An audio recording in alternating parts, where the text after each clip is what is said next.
Today we are looking at a 2002 OKK MCV860 vertical machining center.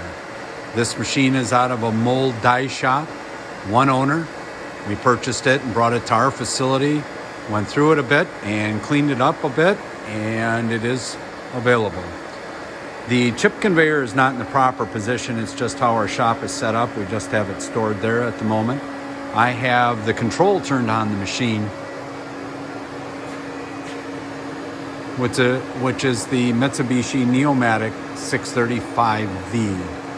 This is a Cat 50, 4,500 RPM, 2-speed gearbox, boxway hardened and ground machine with a 90 by 33 table. They do have a tool setter installed on the machine. This machine does have coolant through the spindle. I'll show you the pump. We shipped the machine in one piece, just removing the CNC control and the pendant. The coolant guarding below.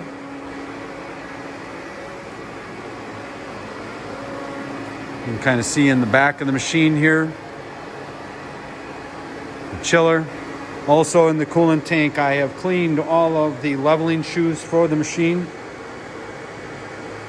So they are included with the machine. 2 small pumps for coolant. We have the wires down below there. In the back of the machine, see where the coolant isn't hooked up. We just have it on a temporary cord at our facility. The electrical supply to the machine and the KVA. Here are the pumps for the high pressure coolant through the spindle.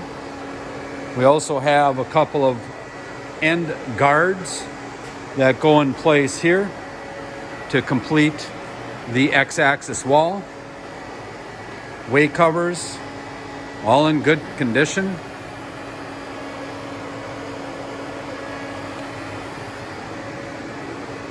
And everything operates and works fine on the machine. I am not an operator and we don't have one today, but Felipe, I wanted to get this out there for you to review. We are just received this machine, which is another OKK. This is a VM76R 4-axis machine, 60 by 30 by 30, hydraulic vices, hydraulic tailstock. Another example of the products in which we carry. Horizontal boring mill, which we're doing a little work on. We have a Haas 5-axis machine in our facility as well. And behind the big machine here is a 24 by 197 cylindrical grinder, a 4-axis machine. This machine is actually 44 feet long and has been completely remanufactured to new specifications. This is the type of equipment that we work with and use. Hope you find this video helpful in your process.